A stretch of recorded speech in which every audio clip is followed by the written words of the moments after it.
რახან ძილიდან სპორტზე გადმოვინაცვლეთ და რახან ეს აუცილებელია ეს ყველაფერი. მოკლედ ყველა თემა ჩვენ ძალიან მაგარი პროდიუსერები ყავს, რომლებიც ისე გვიგეგმავენ მთელ გადაცემას. ხო, გადავდივართ აი ესე თემიდან თემაზე სინქრონულად. როგორ ახარ ირაკლი? მადლობა. ამოისუნთქეთ ცოტა თუ საერთაშორისო ღონისძიების ნაწილში ამოვისუნთქეთ ნამდვილად თუ ეს ამოსუნთქვა, მაგრამ შესანიშნავი სეზონი. ძალიან კარგი. ეს მიხარია და აუცილებლად მაგ თემაზე უნდა ვისაუბროთ, რა საკვირველია. მოკლედ ხალხმა სვანეთმა უკვე მეორედ ფრირაიდის მსოფლიო ტურს უმასპინძლა ეკონომიკისა და მდგრადი განვითარების სამინისტროს ტრასების სააგენტოს ორგანიზებით. ფრირაიდის მსოფლიო ტური კურორტ თეთრუნზე გაიმართა საქართველოს უკვე მეორედ 6 წამყვან ექსკლუზიურ ქვეყანას შორისაა, რომლებსაც ფრირაიდის მსოფლიო ტურის ჩატარების უფლება ხვდა წილად 8-9 მარტს კი გუდაურში სნოუბორდ კროსის დისციპლინაში მსოფლიო თასის ეტაპი ჩატარდა. როგორც ხედავთ, გასული სეზონი განსაკუთრებით პროდუქტიული გამოდგა ზამთრის სპორტისთვის. ნინუცა ძალიან მართლა რომელიც იქ იყო და ძალიან ამაყია და წელში გამართული. სულ ამას მაძახებს, რომ იქ იყო და შემდეგ წელს წაკიყვან. შემდეგ წელს მადლობა, მეც მისი ამოვნე წელს ზამთრის კურორტებით. მოკლედ, მადლობა კიდევ ერთხელ ირაკლი და მინდა რომ შევაფასოთ და შევაჯამოთ უფრო ზუსტად რომ ვთქვათ, იმიტომ რომ ჩვენ ვსაუბრობთ იმაზე, რომ ის რაც ხდება, ეს არ ხდება მხოლოდ და მხოლოდ სპორტსმენებისთვის, ეს ხდება ქვეყნისთვის და ქვეყნისთვის ამას ძალიან და განსაკუთრებით ზამთრის ტურიზმის განვითარებისთვის უაღრესად დიდი მნიშვნელობა აქვს და სხვათა შორის აქვე ვიტყვი კადრები გადის სნოუბორდის მე ყველაზე მაგრამ ხიბლავს ეს სახეობა. შეიძლება მე ფრირაიდი მიყვარს ყველაზე. მაგრამ რა ვიცი, ყველას თავისი აქვს. ნამდვილად ესეთი წარმატებული და დატვირთული სეზონი ქონდა საერთაშორისო ღონისძიებების მიმართულებით. ჯერ კიდევ დეკემბერში დავიწყეთ ჩვენ აქტივობა მოგუსის მიმართულებით ბაკურიანში, რომელიც უკვე ტრადიციულ კალენდარში არის და როგორც წინა სეზონზე, ასევე წლევანდელ სეზონზე ეს მუდმივ კალენდარში გრძელდება. რა თქმა უნდა, წარმატებულად ვითხოვდი, იმიტომ რომ დასრულდა სამი მსოფლიო თასი. ჩვენ მივახციეთ იმას, რომ გუდაურში ქონოდა 2 მსოფლიო თასი, ერთ შაბათ-კვირას, მეორე შაბათ-კვირას, ანუ აქტივობა ძალიან მაღალი იყო. 2 შაბათ-კვირის განმავლობაში მარტის დასაწყისში და პირველად ისტორიაში ვიტყოდი, რომ 2 ღონისძიება ჩავატარეთ ერთად. ეს რა ვიცი, ისტორიული შედეგი არის მგონი, რომელიც არის ფრირაიდის მსოფლიო ტური და სკიკროსის ღონისძიება სხვადასხვა კურორტზე. ერთი სვანეთში, რომელიც არის ფრირაიდის ტური და გუდაურში. ეს რაღაცა არ მომხდარა და ორივე წარმატებით. ფაქტიურად სკიკროსი რომ თავდებოდა, დაიწყო ფრირაიდის ტური. შენ როგორც ერთ-ერთი თვითმხილველი, რამდენად კმაყოფილი დარჩი, იმიტომ რომ ირაკლისთან ამ კითხვით უნდა გადავიდე, მაინტერესებს. როგორც ჟურნალისტი არა? როგორც მოყვები, როგორც დამსვანებელი. იმიტომ რომ ჩემთვის ეს იყო როგორი სიამაყის საგანი, იცით? აი, წარმოიდგინე ლაშა შენთვის მსოფლიო ფეხბურთის ჩემპიონატი უცბად დინამო სტადიონზე რო ჩატარდეს. აი რა განწყობა. როგორი ის ცნობილი მოთხილამურეები, ფრირაიდერები, რომლებს შესაძლებ მე მსმენია Instagram გვერდზე თვალს ყურს ვადევნებდი, არიან უცნობილესი ფრანგი გოგონები, აი ეს მსოფლიო ჩემპიონები, აი ესე შვიდად დასეირნობენ მესტიაში და ამბობენ, რომ აქაურობა რა ჯადოსნურია, როგორი მაგარი აქაური მთები, რამხელა პერსპექტივა, ანუ ეს ემოციურად ძალიან საამაყო თემა იყო. აი ეს მინდა ეხლა თქვენგან მოვისმინო, იმიტომ რომ ჩვენთვის განსაკუთრებით, როდესაც ამხელა მასშტაბის სპორტულ ღონისძიებას ვატარებთ, ხო, ნინუცა. ძალიან რთულია, ტექნიკურად ძალიან რთულია, თან გამოცდილება პრაქტიკულად არ გვაქვს. რა თქმა უნდა, ძალიან ძნელია, მაგრამ მე მინდა ყოველთვის ვაკეთებ აქცენტს რეზონანსზე. რა რეზონანსი მოყვა თქვენს მიერ ჩატარებულ სპორტულ ღონისძიებებს. დავიწყებ ფრირაიდ ტურიდან, იმიტომ რომ საკმაოდ ესეთი მასშტაბური ღონისძიება არის, არანაკლები არის, რა თქმა უნდა, მსოფლიო თასები, თუმცა ფრირაიდ ტური არის კიდე სხვა სპეციფიკა. რომელიც იმართება თეთრუნზე, წინა წელს იყო პირველი სერია, ანუ პირველად ჩატარებული, წელს უკვე მეორე სერია არის. სულ 6 ადგილას სტარტდება და ერთ-ერთი საქართველოა. ნამდვილად 6 ქვეყანაში ტარდება და ჩვენს გვაქვს წილხვდა ის, რომ ამ ქვეყნებში ყოფილიყავით.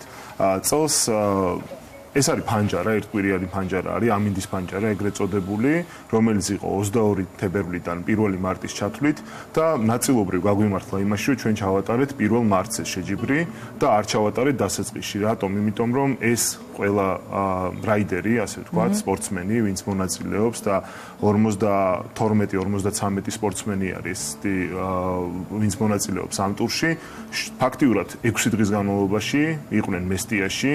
ესენი არიან ინფლუენსერები, რომელთაც აქვთ სოციალურ მედიაში 10,000-ობით გამომწერი და მთელი მესტიის შესახებ ფაქტიურად აი ამ ყვებოდნენ დებდნენ პოსტებს, ერთი ამბავი მოვაწყეს, ასე ვთქვათ, ზურულდის მთაზე, ასე ვთქვათ, იმიტომ რომ ახლოს რჩებოდნენ, გაკურებული იყო ხალხი, იმიტომ რომ ისეთ აკრობატულ ილეთებს აკეთებდნენ და ისეთი სიგიჟე მოვაწყეს იქ, რომ იმის იქით არ შეიძლება. გაოცებული იყურებოდნენ. ის გასტრონომიის კუთხით, კულტურული ნაწილის კუთხით, ანუ მთელ მსოფლიოს ფაქტიურად მათი მიმდევრები ვინც არიან, შეატყობინეს თუ რა არის სვანეთი, თუ რა არის საქართველო და ეს მიხარით, რომ წინა წელს -1 დღეს ჩავატარეთ ეს ყველაფერი, რა თქმა უნდა, ჩემპიონატის კუთხით იდეალური ჩემპიონატი იყო, თუმცა აი ამის შესაძლებლობა არ მოგვეცა, რაც წელს მოგვეცა და ეს ფაქტიურად დავაბალანსეთ წინა წლის ნაწილი. ხო, ანუ რეალურად ჩვენ რომ ვისაუბროთ ეტაპობრივად ნაბიჯ ვითარდებით, ხო? ანუ მივდივარ წინ, იმიტომ რომ სხვაობა გქონდა ჩვენ შარშანდელისგან განსხვავებით და მე ღრმად მწამს, რომ თქვენ არ ხართ ის ორგანიზაცია, რომელიც რაღაცაზე ჩერდება, ანუ მუდმივად განვითარებაზე არის ორიენტირებული. ესეც ქვეყნისთვის ძალიან მნიშვნელოვანი თემაა.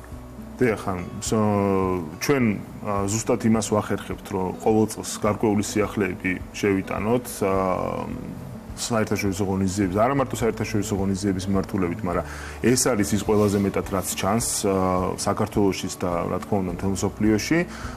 შევეხები ასევე მსოფლიო თასებს და მსოფლიო თასები და ანუ ეს ყველა ღონისძიება ჩვენ ვცდილობთ, რომ საკმაოდ დივერსიფიცირებული იყოს, როგორც სპორტის მიმართულებით, ასევე კურორტების მიმართულებით. ფაქტობრივად ყველა კურორტს მოვიცავთ, ბაკურიანი, გუდაური და სვანეთი. დიახ.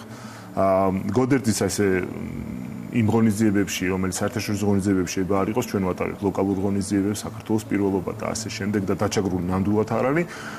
თუმცა აი ამ სამ კურორტს აქვს ზუსტად ის პოტენციალი და ზუსტად იმ კონკრეტული მიმართულებით მუშაობთ, რაც ჩვენ ამ წლების განმავლობაში მოგვიტანა, ასე ვთქვათ, 2023 წლის ბაკურიანმა და ასე შემდეგ. მოგული შეჯიბრი, რომელიც ბაკურიანში ტარდება, მაყურებელს მინდა უთხრა, ერთ-ერთი ჩემთვის ვიზუალურად და სანახაობრივად არის ერთ-ერთი ყველაზე მომნუსხავი, ამიტომ ბავშვების ამ დროს წაყვანა იქნება ფანტასტიკური, და ჩემი შვილი გაოცებული უყურებდა. ეს არის, რაც თქვენ თქვით, აკრობატული შოუ, პირდაპირ ეთერში უყურებ, აი გაოცებული ხარ, რას აკეთებენ ეს სპორტსმენები. ზირთანას უყურებდი, ამას ტელევიზორში უყურებდი და არა ლაივ რეჟიმში. კი, და რახან ტელევიზია ახსენე არ შემიძლია, არ გაუსვა ხაზი იმას, რომ ბოდიში ვიხდი სხვა ტელეკომპანიებთან, ანუ საერთაშორისო გულისხმობ, როდესაც რეპორტაჟები ევროსპორტზე მიდის, ეს არ არის პატარა ამბავი. პატარა ამბავი და ეს უკვე თავად მეტყველებს იმაზე, თუ რა მასშტაბებზე გვაქვს ჩვენ საუბარი, რა ვიცი.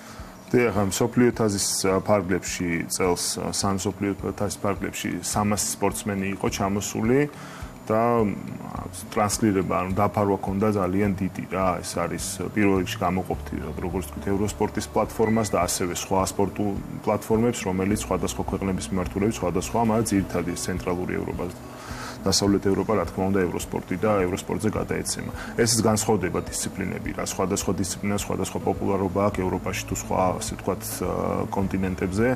და ამაშიც დივერსიფიცირებული ვართ, იმიტომ რომ მოგულსი მაგალითად უფრო აზიის მხარე არის და უფრო ამერიკის მხარე არის, უფრო ცენტრალური არის ეს კიკროსის დისციპლინა და სნოუბორდის დისციპლინა და ამაშიც გამოვირჩევით. მომავალ წელსაც გვინდა რომ გარკვეული საათების მიხედვით სხვადასხვა საათის სლოტებზე ჩავჯდეთ, როგორც იტყვიან, რომ უფრო მეტი და უფრო მეტი დაფარვა კონდეს, უფრო მეტად ცნობადობა იყოს გაზრდილი საქართველოსი და თვითოეულ მაყურებლამდე მივიტანოთ საქართველოს ის, რომ ესეთი დიდი პოტენციალი გვაქვს. აქ არის ზუსტად ის არეალები, მთები, ის მოწესრიგებული კურორტები, ინფრასტრუქტურა, სადაც შეიძლება ჩამოვიდნენ, ისრიალონ და არა მარტო სრიალით, არამედ სხვა ბევრი კულტურული, გასტრონომიული და ასე შემდეგ გავაცნობთ. ჩვენს მთის კურორტებს. კი, აბსოლუტურად გეთანხმები და იმიტომაც საუბრობთ ხოლმე ჩვენ ძალიან ხშირად ზამთრის ტურიზმის განვითარების კუთხით, ეს ხომ არ არის მხოლოდ ჩამოდი მიიღე მონაწილეობა წადი, ეს ხალხი აუცილებლად დაბრუნდება.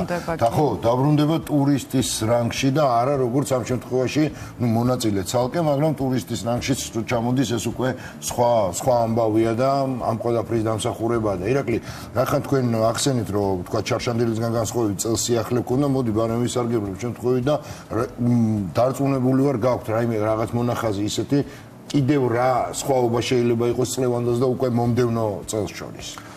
ჩვენ ახლა ყველანაირად ჯერ ამის დაანონსება ძალიან რთულია, თუმცა ჩვენ რა თქმა უნდა მუდმივ კალენდარს რადგან ვახსენებთ, დღეს უკვე დავიწყეთ საუბარი და უკვე კომუნიკაციას ვაკეთებთ ხოლმე ჩემპიონატის დამთავრებამდე ზუსტად იმ რეის დირექტორებთან, რომლებიც ჩართულები არიან სნოუბორდის ან სკიკროსის ან ნებისმიერი სხვა მსოფლიო თასის მიმართულებით, ჩვენ გარკვეულ კალენდარზე გვაქვს წარმოდგენა.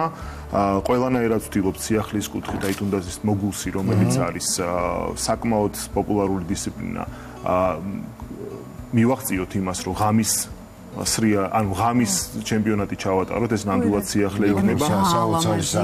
თუმცა ამაზე ლაპარაკი ჯერ ნადნევი არის, გარკვეული ნაბიჯები ინფრასტრუქტურაში უნდა გადავდგათ და ვიმედოვნებ, რომ მომავალ წელს ამას ჩვენ მივახცევთ. თავარია რომ ამაზე ფიქრობთ, დაიწყეთ ამაზე ფიქრი და იდეა არსებობს უკვე რომ ეს განხორციელდეს, რაც კიდევ უფრო მეტი სტიმული იქნება ყველასთვის. მაშა მინდა რადგანაც მე დაახლოებით 2 წელია ჩართული ვარ და თვალს ვადევნებ აი ეტაპობრივად როგორ ვითარდება ტექნიკურად რამდენად რთულია ამ ჩემპიონატების ჩატარება, იმის გათვალისწინებით რომ ჯერ ჩვენ ამისი კულტურა და გამოცდილება დიდად არ გქონდა, როგორც დასავლურ ქვეყნებს აქვთ, რამდენად ჩქარა ვითვისეთ და რამდენად აი ჩქარა დავნარგეთ ეს ყველაფერი და მგონია რომ ყოველ წელს მაყურებელი დაემატება, ერთადერთი რაც აკლია, მე ვისურვებდი რომ ძალიან ბევრი დამსვენებლები ჩამოვიდნენ ბავშვებთან ერთად და დაესწრონ და თვალი ადევნონ ამ ყველაფერს. აბსოლუტურად უნიკალური შესაძლებლობა. კი ბატონო. უნდა დავასრულოთ. რამე თუ გაქვთ სათქმელი, მოკლედ და არ მადლობა პირიქით ზოგადად მხარდაჭერისთვის, თქვენ არხი იმდენად ჩართული არის და თქვენ ვცდილობთ, გვიყვარს ამ სპორტი.